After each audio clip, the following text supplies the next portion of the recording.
šetrením sa nikto žiadnym veľkým peniazom nedostal. Žiadne hodinky nie sú investičné. Ja som si svoj prvý dom kupoval, ešte 30 som nemal. OK. Strich. A treba si vedieť plniť sny teraz a neodkladať ich. Pre najhoršie a najlepšie vlastnosti podľa teba majú Slováci. Vítam vás pri ďalšej časti nášho podcastu Medzi grafmi. Dnešná epizóda bude trošku iná, nebude to čisto o tradingu, ale bude to skôr o tej finančnej gramotnosti. Rozhodli sme sa, že v tom slede epizód spravíme takú výnimočnejšiu a bude zameraná na tú finančnú gramotnosť a v každej bude nejaký špeciálny host. V dnešnej epizóde je hosťom Jaroslavik. Vítam ťa. Ďakujem veľmi pekne za pozvanie. No, teba asi predstavovať extra nemusím, lebo myslím si, že väčšina ľudí ťa pozná ako toho pána s tým bazerom. I mňa ľudia poznajú od producentských postav po držiteľstvo porno-Oscara cez mačkanie červeného gombíka. Takže ako značne kontroverzného človeka. Už, ale tak neverte všetkému, čo počujete. Ja by som rovno začal otázkami, ktoré mám na teba pripravené. Aby sme to mali také pestrejšie. Ako vnímaš finančnú gramotnosť na Slovensku? Mladších a starších. Myslím, že u mladších sa zvyšuje a myslím, že poučenie z 50. rokov a menovej reformy a potom zo 68. roku a z privatizácie 80. 90. rokov vznikol určitý konzervatívny spôsob uvažovania vo financiách, pretože nedôveruješ bankovým inštitúciám. Krach mnohých bank spôsobil to, že ľudia jednoducho neveria investičným produktom a udržiavajú si tie peniaze. Pretože ty máš spotrebiteľské chovanie je ovplyvnené generačne, bez toho, že by si to uvedomoval do nejakých 2 generácií pred tebou.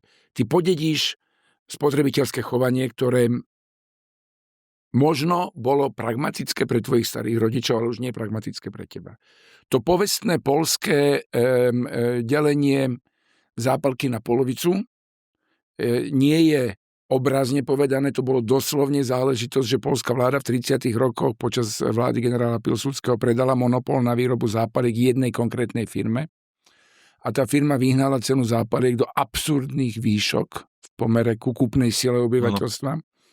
A preto tie domácnosti polili tú zápalku na polovicu, aby sa dala 2-krát použiť. Mali dvojité využitie obsahu zápalkovej škatulky. Z toho odvedená šetrnosť Poliakov, ešte v generácii, dajme tomu mojej, to znamená ľudí narodení koncom 70. začiatkom 80. rokov, vychádza z niečoho, čo malo ekonomický rámec 30. rokov, aby sme mali predstavu, ako sa správa spotrebiteľské chovanie. Máš 50-ročnú, v podstate sociologicky sa 4,5 generácie zachádzaš, 13 rokov jedna generácia. Takže prečo spotrebiteľské chovanie Slovákov je také rozdielne medzi starších a mladších? Pretože tí starší, tí 40-tníci starší, si pamätajú, ako tu krachovali banky a ľudia prichádzali o úspory. Lebo je v našej blahej pamäti BMG Invest, Horizont. Áno, to asi každý pozná, komu povieš, či starší, či mladší. Ale my mladší to poznáme z rozprávania, starší v tom nechali peniaze. Ano. A nechali v tom miliardy korún. Pýtam sa to hlavne preto, lebo vlastne Finax, ak sa nemýlim, tak vydal knihu a tam vlastne už v prvej epizóde hovoria o tom, že padol režim.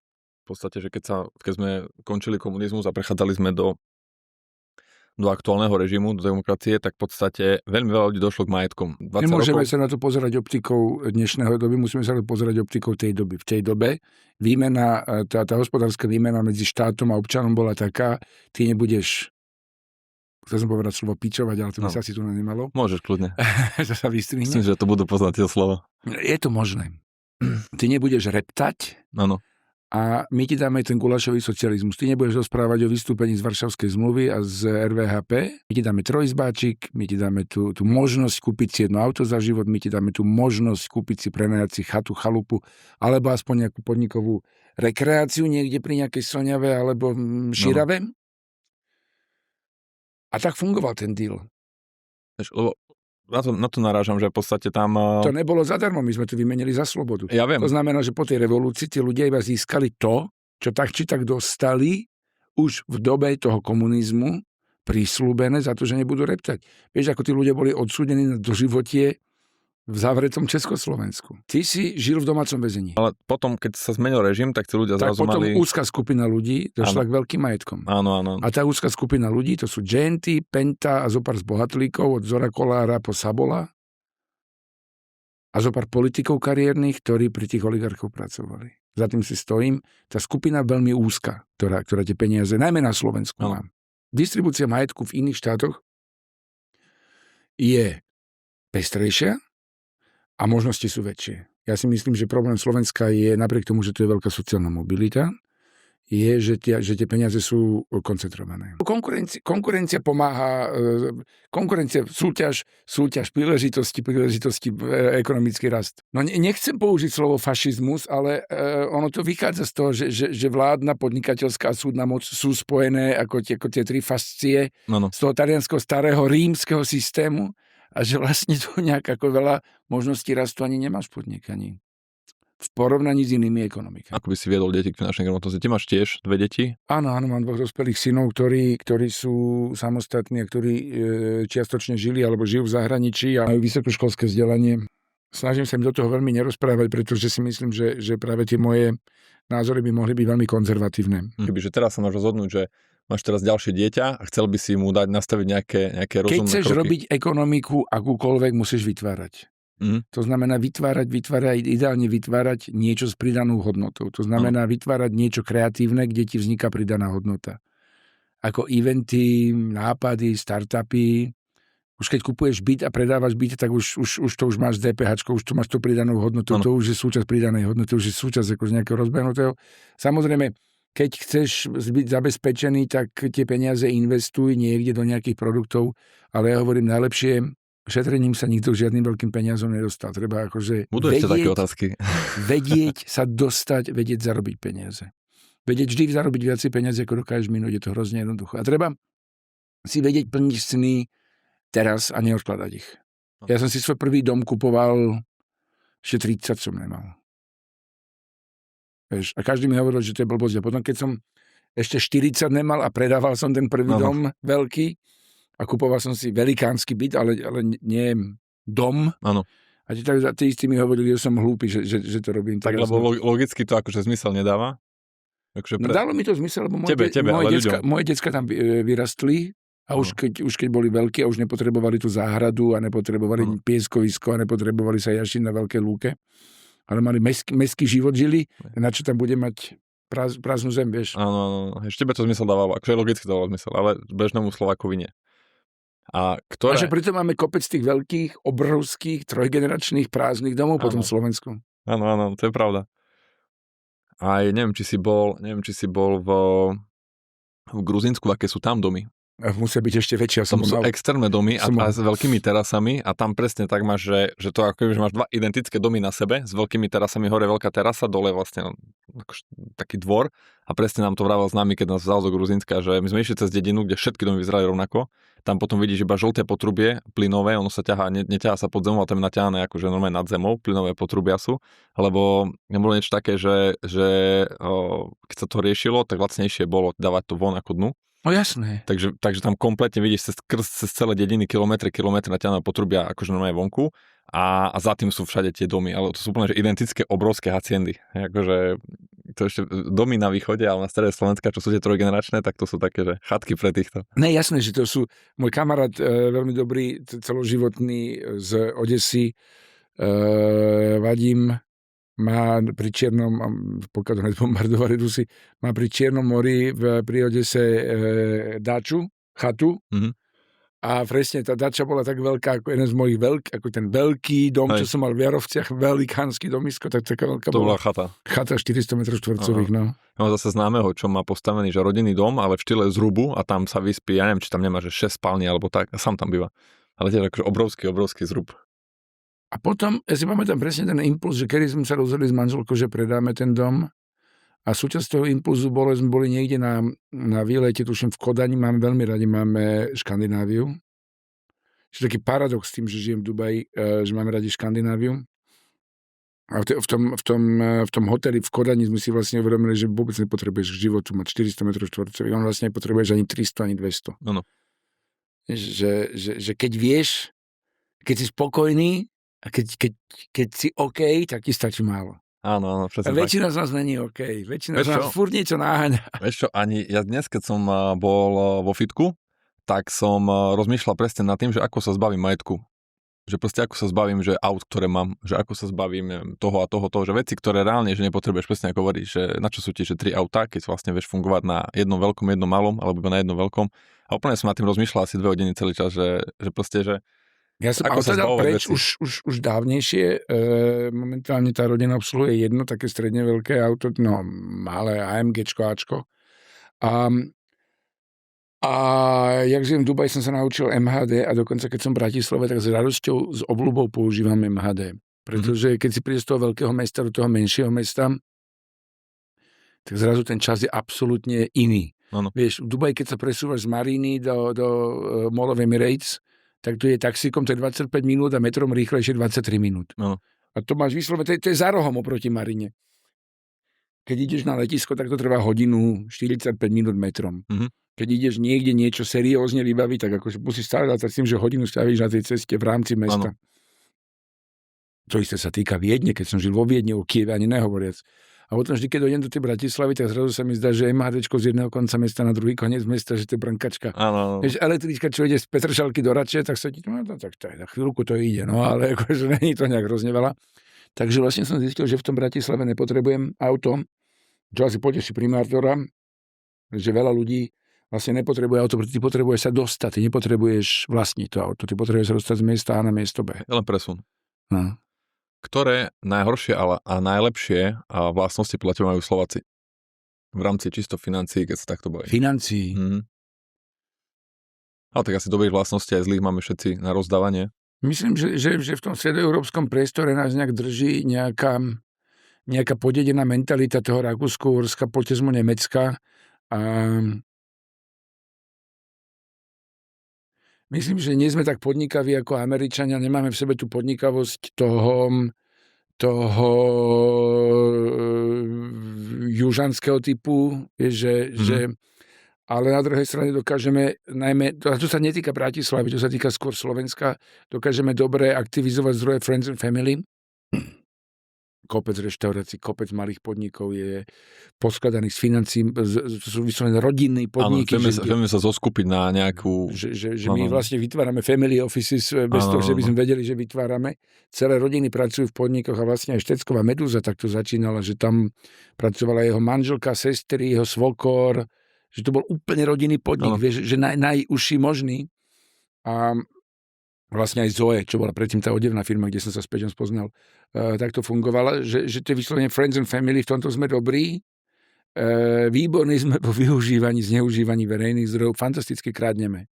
Akože to je, síce to je vidno, keď prídeš z Polska na Slovensko, vidíš ten rozdiel, že tie verejné zdroje, a na druhej strane, keď prídeš z Maďarska na Slovensko, tak si povieš, koľko ale však tu je dobre, že furt je to dobré. Takže v čom sme dobrí a v čom nie sme dobrí? Myslím, že sme veľmi zlí v tom, že máme nízku mobilitu, že sme akceptovali tú koncentráciu kapitálu do jedných rúk alebo do úzkej skupiny rúk, že sme sa viacej o to nepobili, že príliš veľa závisíme od zamestnania a že bez hanby uprednostňujeme zamestnanie v štátnej správe kvôli osobnému prospechu a nemyslíme na tie dlhodobé dôsledky. Veľa ľudí zamestnaných v štátnej správe kvôli osobnému prospechu a samozrejme, že to nemôžem dokázať tu, ale keď sa pozrieme na majetkové priznanie rôznych politikov, tak zrazu zistíme, že bývalý spolužiak, herec, ktorý bol primátorom Martine chvíľku a potom chvíľku v parlamente, zrazu ti rozpráva, ako súkromným lietadlom lieta na svoje súkromné apartmány v Chorvátsku, vieš, a ja som z podnikateľskej sféry, a mesto Martin malo tuším obmedzený rozpočet, lebo bolo v nejakej rozpočtovej správe. Áno. A potom sa bavíš o tom, že zrazu ti človek rozpráva o miliónových majetkoch. Takže, vieš, v každej ekonomike, keď začne byť štát lepší zamestnávateľ ako súkromný podnikateľ, tá ekonomika je odpísaná. Áno. Hlavne potom ešte, keď štát začne polovať na tých podnikateľov. Niekde si musíš vytvoriť, vždy musí fungovať rozdeľuj a panuj. Vždy musíš vytvoriť oni a my, dobrí a zlí. Vieš, tak akože tomu rozumiem, to je nástroj moci, to je najmenej. Áno. Všetci modróky sú zlí a všetci ostatní sú dobrí. Prečo modróky? Lebo som povedal, lebo sa pozrite na to, modróky viacej podvádzajú, majú viacej sexu. Áno. Vieš, a vytvoríš si nejaký konštrukt, ktorý síce ako štatisticky si môže povedať, a prečo majú viacej sexu, pretože sú modróky, sú sympatickejší v našom priestore, menej ich je. takže si ty vytvoríš niekde nejakú škatulku nepriateľov, ale keď je väčšina ľudí zamestnaných v štátnej správe a tí, čo nie sú odkázaní na podnikanie, kde si vytvoríš toho nepriateľa? Víš, z koho máš vytvoriť? Tak veľa možností neostane. Hej. Cudzinci tu de facto nie sú. Takže čo budeš nadávať na tých pár Indov? Že tam ti vlastne, akože aby si mal dostatočne vidieť, tá skupina musí byť aj viditeľná. Aj Stalin, posledná vec, keď než tým zomrel, si vymyslel, že doktori sú tí, ktorí idú otráviť Sovietsky zväz. A doktori sú veľmi dobrá cieľová skupina, lebo sú inteligentní, nosia okuliare, sú podozriví, sú v bielom plášti, sú ľahko identifikovateľní a je ich veľa. No. A už pozor na nich, hej. Už pozor na nich, takže keby sme chceli my dvaja šéfovať tomuto štátu, musíme povedať, že kto je ten zlý a musí si vytvoriť takého niekoho, že kto je dostatočne, ich je veľa a neurazí ti tú skupinu, ktorý nechce nič spraviť, iba im stačí, že s tebou budú súhlasiť. Dajme tomu, by sme si vymysleli my dvaja, že nepriatelia sú všetci tí, čo veľa športujú. Vieš, akože športovať je OK, tak ako rád 4-krát do týždňa, ale tí už, čo už akože sú vrcholoví, alebo nedaj Bože tým zarábajú, to sú nepriatelia štátu. Áno. Vieš, koľko by s tebou ľudí súhlasilo? Áno. Všetci couch potatoes, okamžite by si mal hlasy, vieš. Áno. Takže nič proti Slavkovskému a Cibulkovej, ale čo je veľa, to je moc. takže naspäť tomu, ako keby, ale to je samozrejme, to je otázka individuálneho prežitia, individuálneho šťastia rodina. V komunizme sa hovorilo, kto neokráda štát, okráda svoju rodinu. My sme uprednostili to zamestnanie v tej štátnej správe, poťažmo v nejakom verejnom sektore s cieľom osobného zabezpečenia pred tým ako keby krásnym poslaním zlepšovať veci verejné. Áno, čiže v podstate laicky povedané, že radšej hrabeme sebe, ako zlepšiť okolie. Tak. A toto je presne to, čo pomohlo Libanonu niekoľkokrát stať z mŕtvych, čo umožnilo Jamajke tak prosperovať v rámci regiónov. Že tí ľudia mali radi tú svoju domovinu naozaj, že im za tom záležalo, vieš. Že tí Libanončania posielajú tie peniaze z celého sveta do toho Libanonu, aby ten Libanon fungoval. To je krajina, ktorá skrachovala, napriek tomu funguje, vieš. Takže tam sa ľudia postavili v podstate za krajinu, lebo chcú budovať. Jednoznačne ľudia. My sme sa bavili, v podstate v Dubaji si mi spomínal, že nejak tak medzi rečou si spomínal, lebo sme sa bavili o tom, že čítaš jednu knihu týždenne v priemere. Snažíš sa, ale to je nejaký 50 ročne. No. A tým, že si prečítal veľa kníh, tak mám veľa rokov. Ale nie, to som sa povedať, že ktorá z takých kníh je podľa teba, ktorú knihu si tak odporúčil niekomu, kto sa chce akože napríklad nakopnúť v živote, alebo chce si nejak tú hlavu nejak správne nastaviť, alebo tak, vieš. Lebo niekedy máš fakt dobrú knihu, ktorá po prečítaní ti úplne zmení to nastavenie hlavy, vieš. Robert Greene, ktorý ešte pre Slovákov nie je objavený moc, lebo tuším, že nebol preložený do slovenčiny, je výborný, pretože v rámci toho je tu nejaká manosféra, ktorá zneužíva slovo stoicizmus. Áno. Ten nový stoicizmus je niečo úplne iné. Vieš, stoici hovoria, že tí moderní stoici hovoria, treba rozlišovať, lebo stoicizmus máš grécky, rímsky a potom ten moderný. Ten moderný stoicizmus hovorí, že našou povinnosťou je zlepšovať svet, lebo 100 miliárd ľudí, ktorí tu boli pred tebou, ten svet zlepšovali, aby si ho ty dostal čo najlepší možný. Je to spojené s konceptom optimizmu, optimálneho sveta, ako ho priniesol filozof Leibniz v 17. storočí. Dovtedy optimizmus neexistoval, ľudia mali dosť na Pikachu život. Že ten moderný stoicizmus hovorí, že našou povinnosťou je zlepšovať svet a našou povinnosťou je zlepšovať seba. A jediná vec, ktorú môžeš na sebe zlepšovať, okrem toho, že sa staráš samozrejme o seba, cvičíš, ješ, alebo aj ne, to je na tebe. Jediná vec, čo vieš ovplyvniť, je spôsob, ako reaguješ na svet. Pretože vlastne jediné, s čím sme 24 hodín denne, sú naše vlastné myšlienky. A o tomto ten Robert Greene pekne píše v sérii svojich kníh.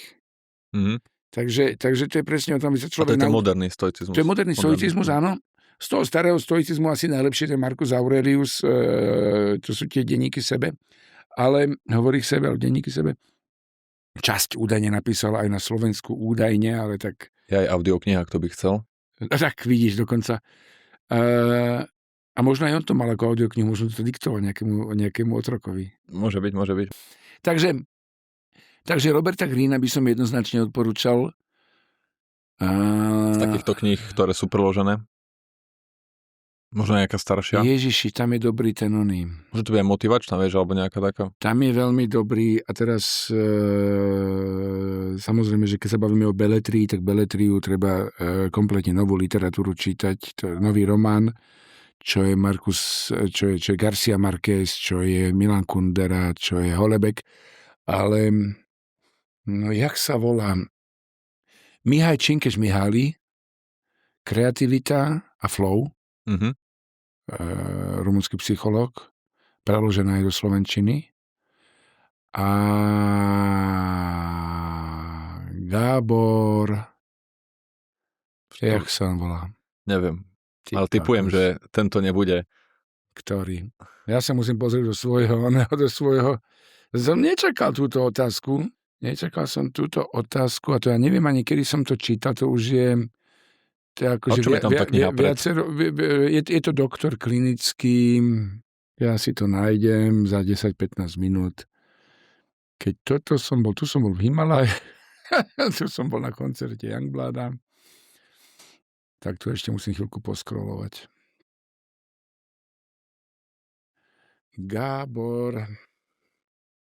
Doktor Gábor. A teraz hlavne všetci to Gábor Matej, však tu na to mám Matej. Osud ti tu dáva. Áno. Gábor Matej je maďarský expert, americký autor, ale pôvodne z Maďarska, narodený počas holokaustu. Expert na traumu a na závislosti, ktorý dáva úplne iný pohľad na liečbu závislostí a zároveň je to expert na psychosomatiku a na všetky možné ochorenia, ktoré sú, či sú to autoimunné ochorenia, či sú to niektoré formy rakovín. Nachádza tam veľmi znepokojujúce spojivá medzi spôsobom života a chorobou. A teraz nehovorím samozrejme, keď niekto vyfajčí 4 škatulky Marlboriek denne, takže by sa skôr či neskôr mal prefajčiť rakovine, ale hovoríme o nejakom potlačení emócií, o nespokojnosti so sebou. Dlhodobý stres, potlačený. Áno, ale skôr je to také, že mnohí ľudia sa snažia byť dobrí pre tých ostatných, takí tí plízery, vieš, že my vychovávame mnoho detí aj k tomu, alebo my všetci vychovávame deti k tomu, aby poslúchali, aby potešili okolie a tým vlastne potlačame ich vnútro. Že nie sú sami sebou v podstate. No, nemusia byť úplne sami sebou, že nemôžu byť úplne sami sebou, musíme ich nejak vychovávať, ale nemôžeme z nich vychovávať to, aby za každým, keď príde niekto, tak sa akože, vieš, za odmenu boli dokonalú verziu, lebo nikto z nás nie je dokonalú verzia. Čiže ešte raz zhrňme Gábor Matej, Mihaj Činkeš-Mihály a Robert Greene. A ten Činkeš-Mihály, to bola aká kniha? To boli 2 knihy, Flow a Creativity. Aha, že to boli 2. Aha, že to jedna je o tom, že sa dostaneš do flow, že prestane pre teba existovať čas, keď pracuješ. Keď sa dostaneš v práci tak, že prestane pre teba existovať okolie, a si v takom rauši, to je ten flow, že si v plynúcom toku. To si musím prečítať ja v podstate, hej? Asi veľmi nepomáhajú tomu tie alerty a tie cinkania tých telefónov, pretože to ťa vytrháva. Ale keď si vo flow vieš vyrábať kreatívnu prácu. Že vlastne áno, rozumiem. No a čo sa týka finančnej gramotnosti, finančnej slobody a všetkých týchto vecí, tak jedna z najlepších investícií je vlastne investícia do cestovania. Ja sa snažím napríklad tiež aj moje deti, keď sú úplne malé, a snažím sa nech chodia po svete, vidia veci a teda. Moja sestra extrémne sa rozcestovala, odkedy začala zarábať a tak. Super. A v podstate v detstve sme nechodili nikde, takže teraz keď sa dá, tak sa stále snažíme vypadnúť niekde. A vlastne čo také, asi so mnou súhlasíš? Úplne. A čo také si ty vybavuješ takú najlepšiu príhodu z ciest? Najlepšiu a najhoršiu, čo také si kde zažil? Tak ty si toho pocestoval veľa. Prvýkrát som cestoval do zahraničia až po revolúcii, už som mal 18 rokov. S basketbalom sme sa dostali do dediny. Ste leteli? Alebo... Nie, autobusom sme išli, ale to je jedno. Niekde za Brook on the Light, a nespomeniem si, kde to bolo.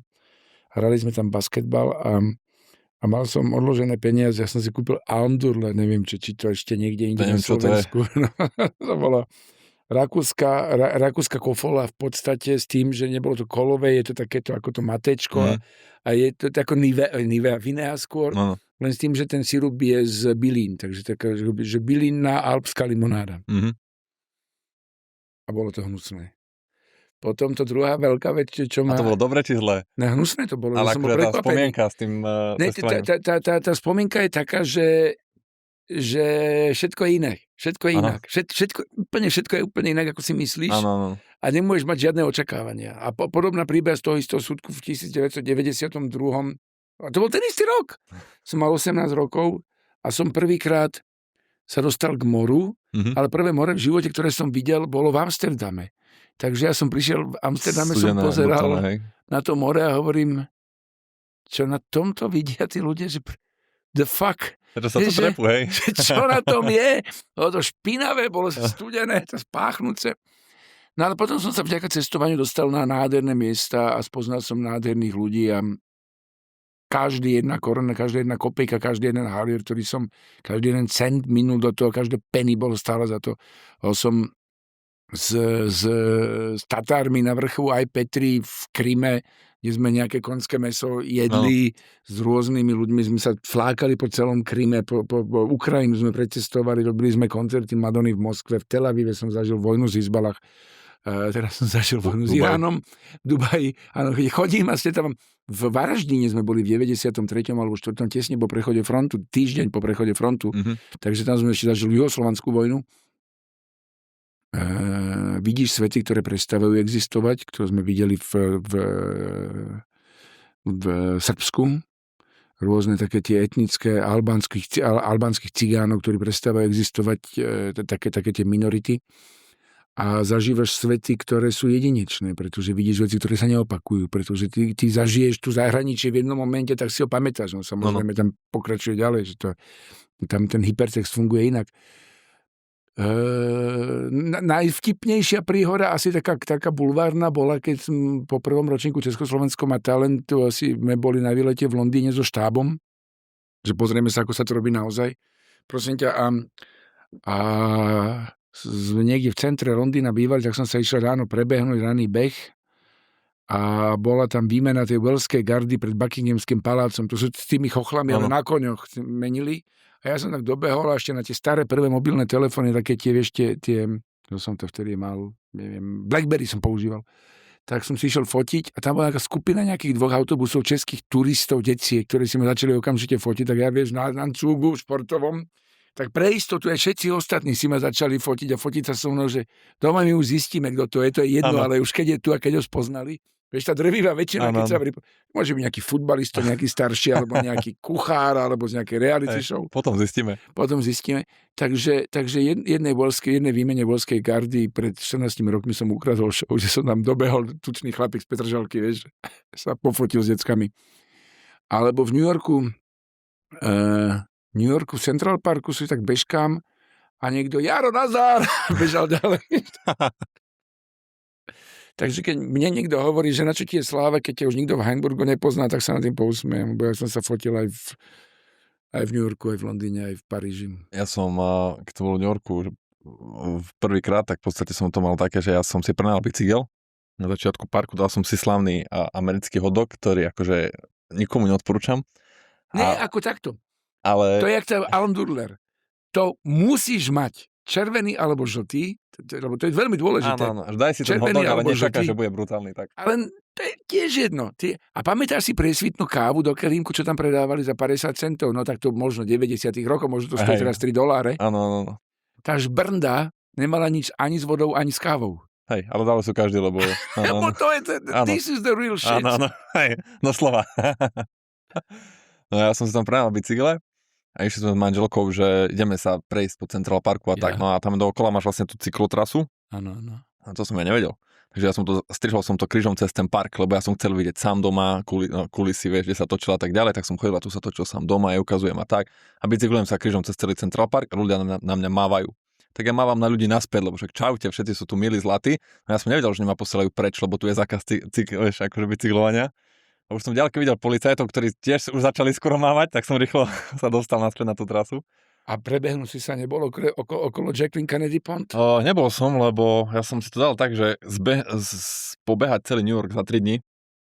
Takže ja som išiel vyslovene, že... Na New York nemáš ani 3 roky, ani 3 životy. Ja viem, ale chcel som si to dať tak, že pozrieť si iba také tie základné veci, čo akože som vyslovene chcel. A Čo sú pre teba základné veci? Ešte ja som mal taký sen, že chcel som obchodovať naživo z Wall Street. Tým, že som trader a Wall Street je meka obchodované na burze. Dobre depresívne na slnko, tam akože tam prídeš na pravé poludnie, tam je zima. Jak to tieni všetko, čo? Áno, hej, tak akože v meste nech nikto nečaká, že bude teplo a že bude slnečno, tam aj v lete ti je akože zima medzi panelami. Áno, čo? A potom pôjdeš niekto do Starbucksu, kde prechladneš, kde sneží reálne, lebo tam je taká zima. Alebo ideš vlastne si na pláži a poješ metrom a v tom metre je extrémna zima, že akože tam sú vyklimované veci, že nenormálne, nezmyselne. Ale to teraz som chcem zase vrátiť, takže teraz už by som chcel na ten New York akože mať oveľa viac času, že už si ho fakt že užiť. No a takže toto bola taká tvoja najlepšia, hej, také tie najlepšie tvoje spomienky s cestovaním. Nemám to takto spojené, vieš, že všade máš niečo iné, čo je... Každá tá emócia je stále živá a rád si ju vyvolávam, či to bolo so chalanmi zo Zdobšizu putovanie po Moldavsku, či bláznivé dovolenky s mojou rodinou, kde sme pochodili starú Dáciu, to znamená Prídnestrovie, Moldavsko, Odeskú oblasť, alebo práve Baltské krajiny, kde sme boli v Estonsku. Máš takú srdcovú krajinu, čo akože je to je, že top. Že aj tam možno nechodíš, ale akože máš ju rád, že sa ti páči. Bejrút? A takú najhoršiu máš ktorú? Neviem, bol si niekedy vo Veľkých Kapušanoch? Vieš čo, počul som o tom. Nie, Veľké Kapušany super, akože milujem, však som sa tam dostal akože kvôli Československom a talent. Nemám to takto. Ja som napriek tomu, že som prešomral polovicu svojho života a že vyzerám ako človek, nebohý môj kamarát, taký Škót, povedal, že ja vyzerám presne ako človek, čo vyhral lotérii prvé miesto, ale stratil los. Že furt vyzerám jednak tak polonahneváno, polosmutne. Neviem, kde som toto chytil. Že ja som nekonečný životný optimista. Mm-hmm. A ja aj z toho najhoršieho sa snažím vytiahnuť to najlepšie, to najpozitívnejšie. A celý život si bol taký, či sa iba zmenil nejakú bode? Ne, ja som taký, akože to sa nedá naučiť, to nie je také, že sa to vieš naučiť. Jednoducho musíš nekonečne veriť, že všetko bude fajn. Čiže celý čas si bol taký vlastne... Ale jak by si to inak vysvetlil, tú moju životnú kariéru, keby som bol opatrný, keby som neveril, že ono vlastne, že som optimista a verím, že tie veci budú dobré, aj keď sa pripravujem na to, že nebudú dobré, lebo vďaka tomu, že čítam tých veľa kníh, viem, že ľudia majú svoje chyby a nie, že by boli zlí, jednoducho, akože tak sa im to tak udialo a ja si myslím, že napríklad ani ten náš premiér nie je zlý človek, jednoducho je smutný, ublížený človek, ktorého nikto nechápe, teda dokonca ho strieľali v Handlovej. Takže to je iba jeho reakcia na to, že mu bolo ublížené. Je to takto, až ekumenicky o tom hovorím, ale chcem tým povedať, že ani na momentoch, keď som bol zatknutý, dajme tomu v Mexiku, alebo na Ukrajine, alebo v Tel Avive, alebo v Prahe, som nevnímal nič negatívne, vnímal som to ako, že to je taká súčasť života a že vlastne je to dobré, že sa mi to stalo, lebo si z toho môžem zobrať ponaučenie. Zas niečo, hej. Chápeš? No. Že ťažko sa mi s týmto vlastne mindsetom ti vyťahne niečo, že čo bolo úplne napíkačné. Že vlastne nic z toho nebolo zle, v podstate. No zle bolo asi to, že keď som bol v tom Tiraspole, čo je Prídnestrovie, čo je tá Prídnesterská republika, taká tá separatistická, čo je separatistické územie Moldavska. Chápeš? Najchudobnejšia krajina v Európe má územie, ktoré sa trhalo, ktoré je ešte chudobnejšie. Kokos, to nepochopíš. Hej.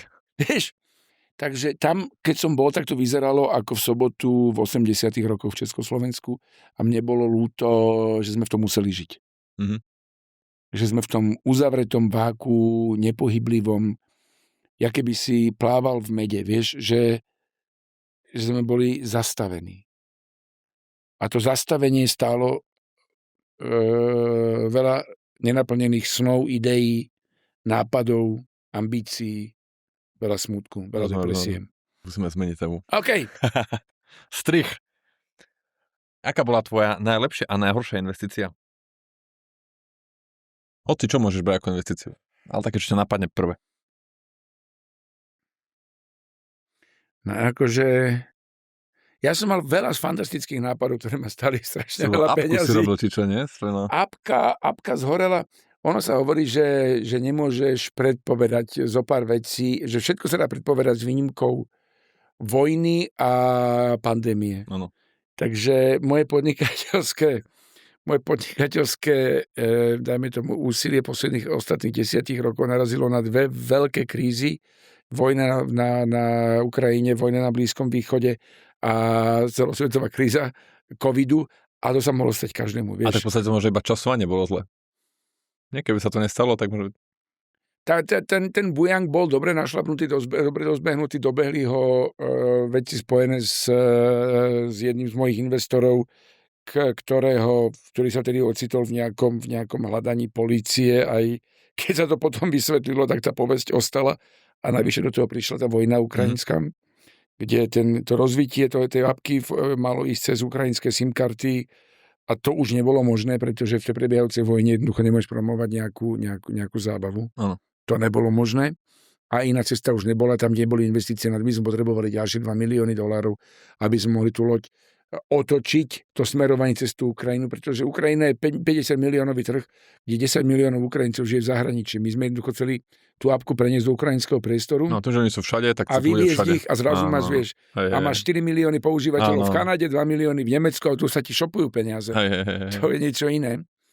No potom nejaký festival som robil, ktorý ma stal peniaze, ktorý som ešte celé nezaplatil. Potom nejaký event sa robil, kde zase s americkým dodávateľom sme sa nepohodli. Dejú sa ti veci, ktoré...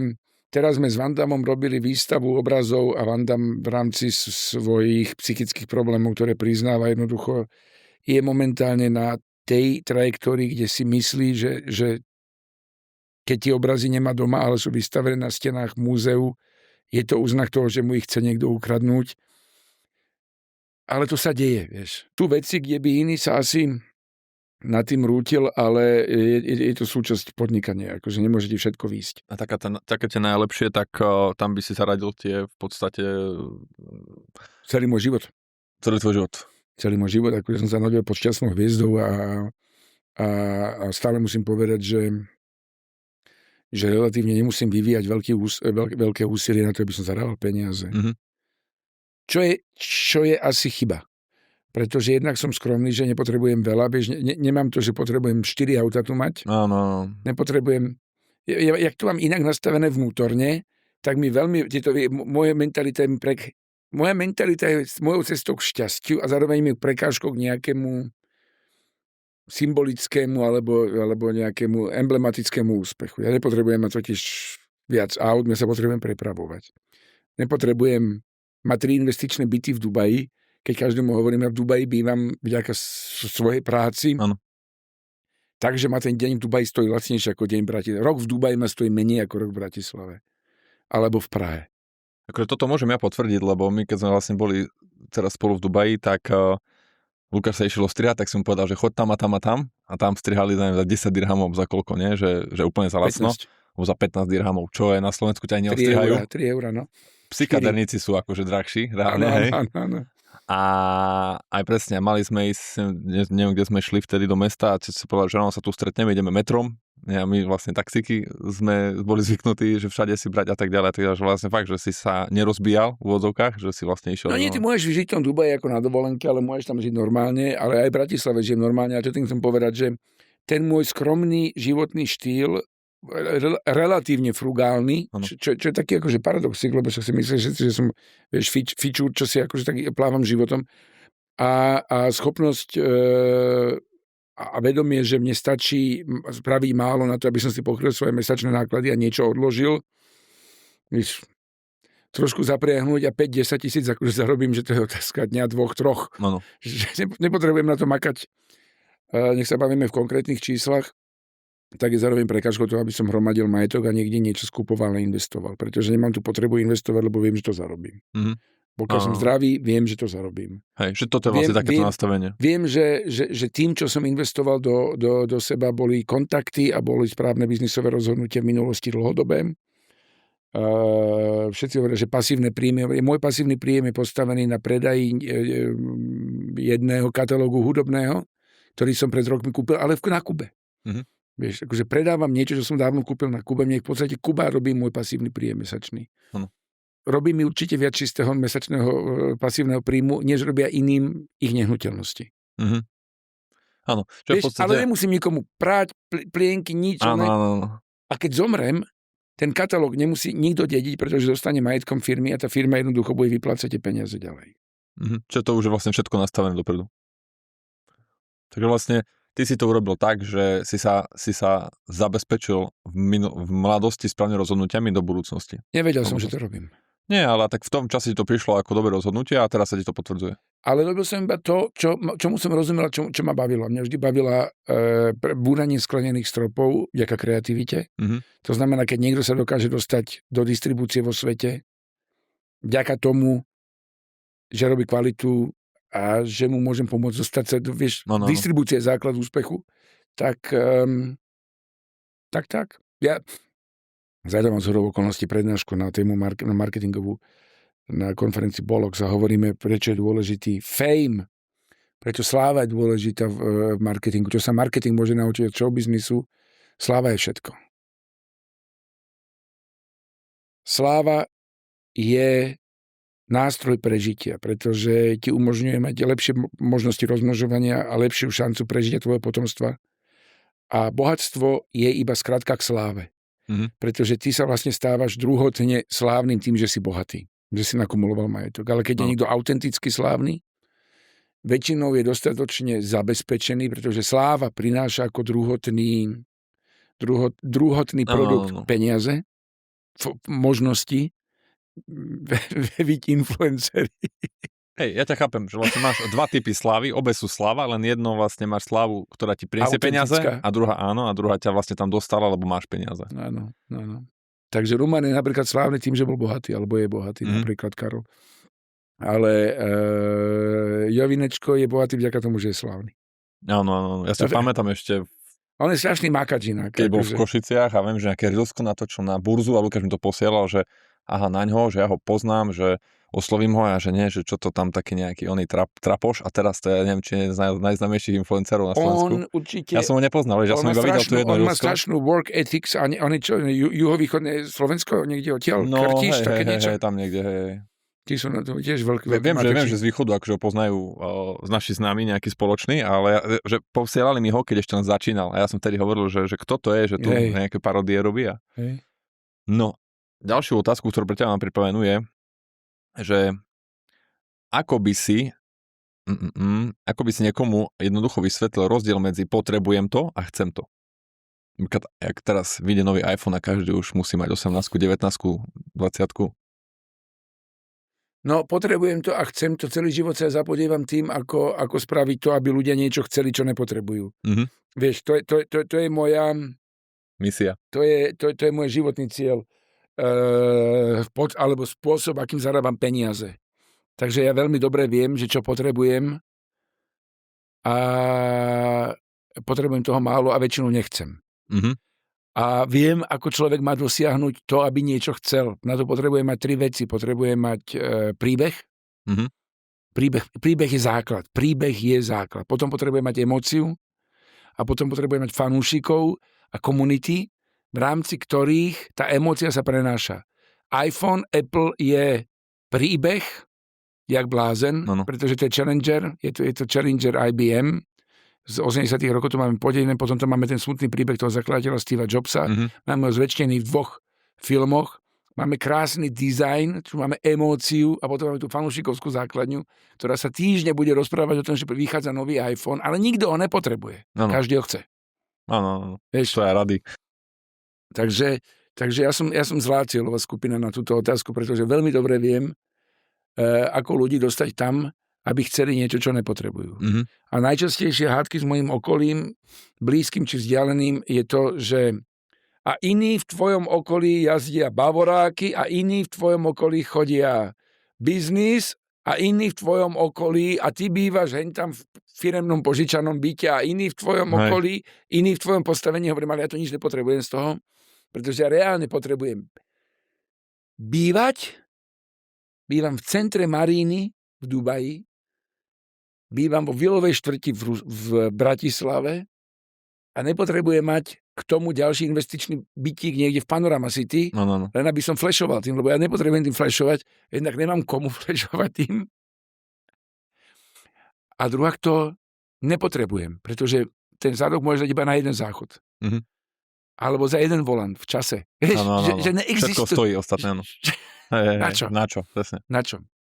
Ešte chvíľku som si uchádzal na hodinkách a potom som objavil princíp longevity a predĺžovania života, tak som si navliekol tie Garminy, ktoré tie všetko ukazujú a už aj tie hodinky drahé som podkladal.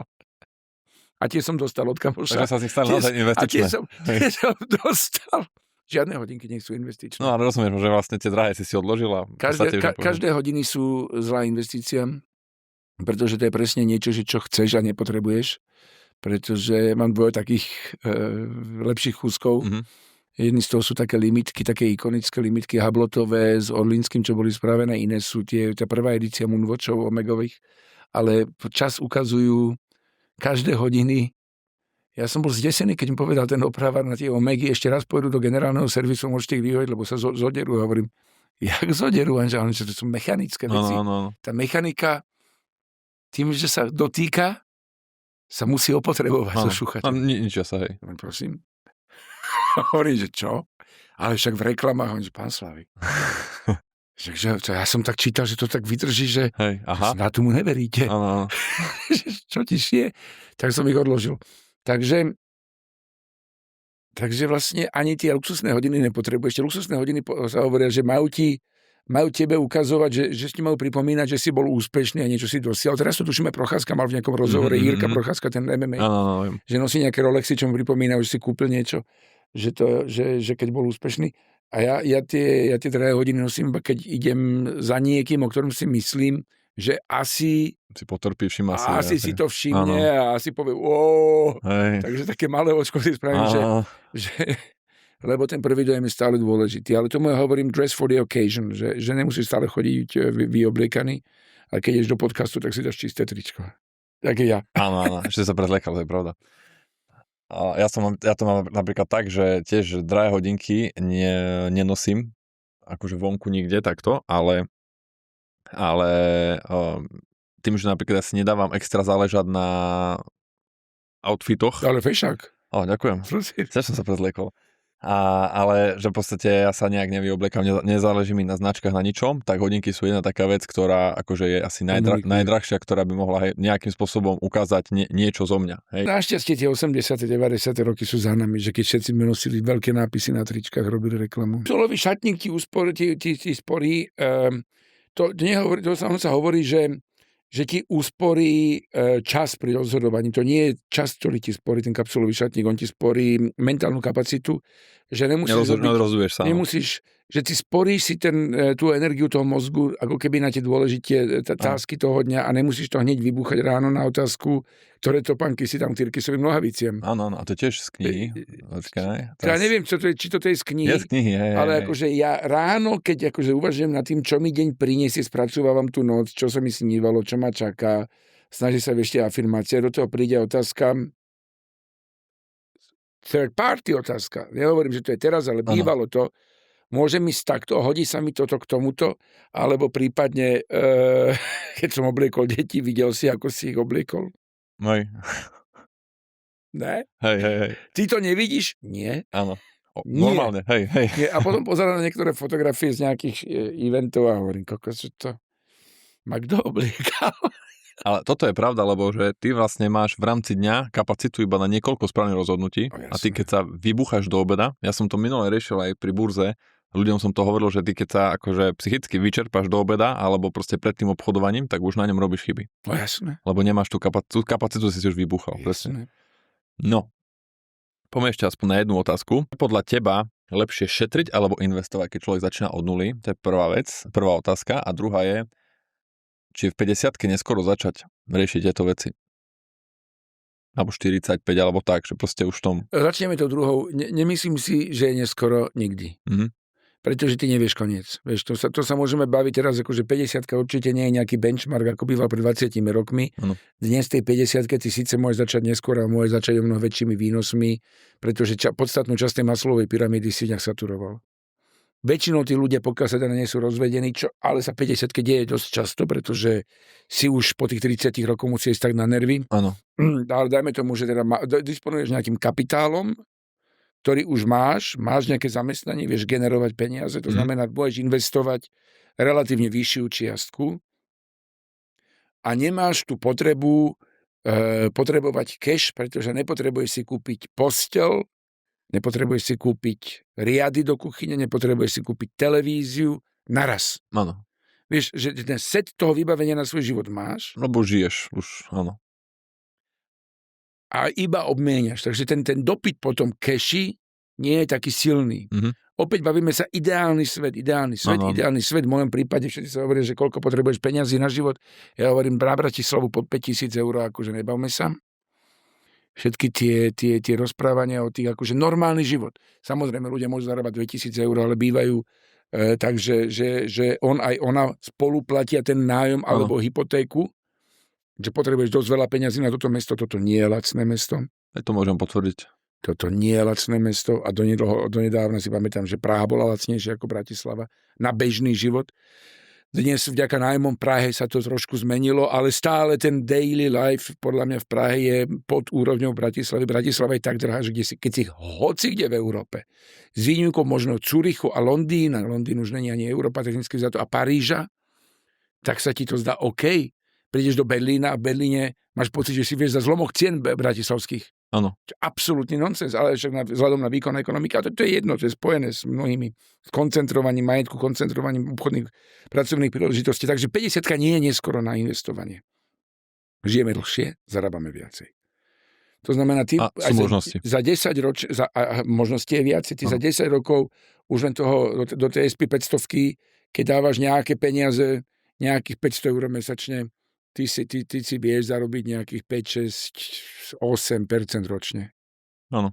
Čo? No, kde to spravíš? Kde to spravíš, vieš, inde? Áno. A nejdeš cez nikoho, proste sám to máš. Môžeš robiť sám toto. Zároveň samozrejme je otázka, že keby si investoval 6 000 eur ročne do nejakého podnikania, či tých 6 000 eur stačí? Ja si myslím, že nestačí. Nestačí ani na stánoček s hotdogom, kokos. No. Polku ti zoberie účtovníctvo hneď. Potrebuješ účtovníčku, ktorá ti každý mesiac bude robiť podklady na to, aby si poslal niečo štátu. Áno, a ona ešte sama je naklad. A ona, tá účtovníčka, ťa bude stať 350 eur mesačne.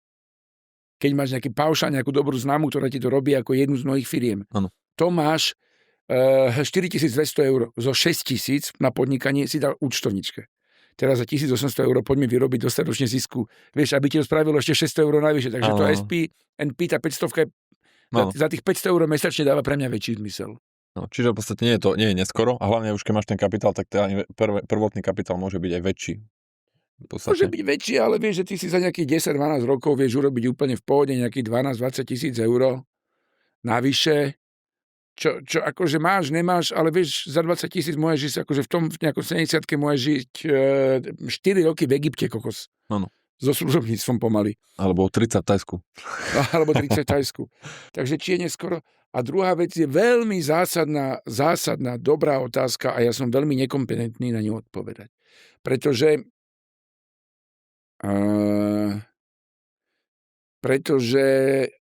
na jednej strane som vždy šetril jak blázen. Mm-hmm. Vždy som disponoval nejakými zásobami kešu rozloženými po celom svete, súkromne alebo firemne.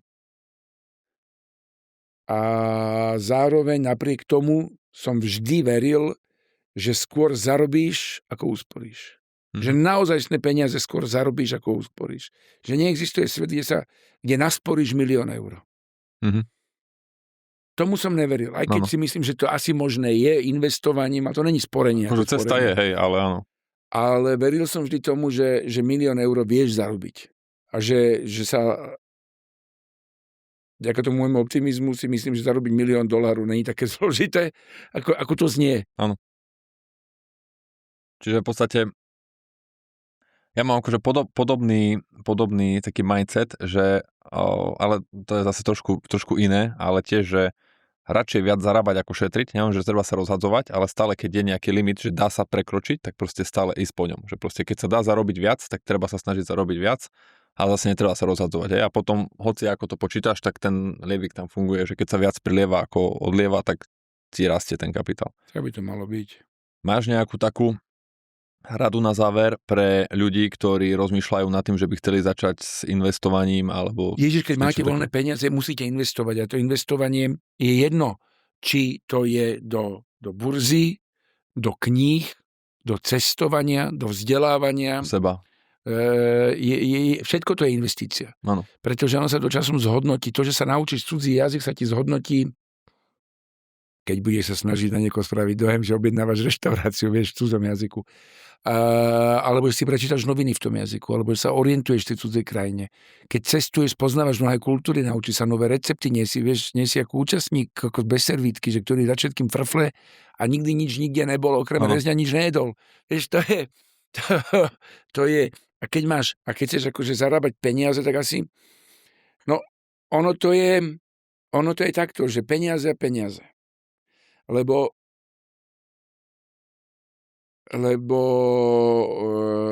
keď máš tak veľa kapitálu, že ti dokáže investovanie na burze v našich normálnych podmienkach do nerizikového kapitálu priniesť veľa peňazí, to znamená, že máš 2 milióny voľných eur, aby si zarobil 100 000. Tak keď mám 2 milióny voľných eur, tak dokážem 500 000 investovať do tak vysoko rizikového kapitálu, že z toho vyťahnem 4 milióny za 12 mesiacov. Áno. Vieš, o tom to je. ale keď si normálny investor, tak ono ti to peniaze zarába. Len musíme si povedať, že keď odkladať 6 000 eur každý rok, tak ti to zarobí zhruba 600 eur ročne. Aby sme vedeli, že o čom sa bavíme. Ano. To znamená 6 000 eur ti to zarobí za 10 rokov, ale tie peniaze by si inak ako aj tak, akože, čo by si s nimi robil? Vieš? Stojať doma, nehodnocujú sa. Čo v podstate, keby som takto mal uzavrieť, tak treba vždy niečo robiť, treba sa rozvíjať, treba cestovať, treba investovať najviac do seba a všetko, čo robíš dnes, sa ti zúročí v čase. Amen. Ďakujem za pozvanie a vidíme sa. Ďakujem za pozvanie. Čaute. Čau.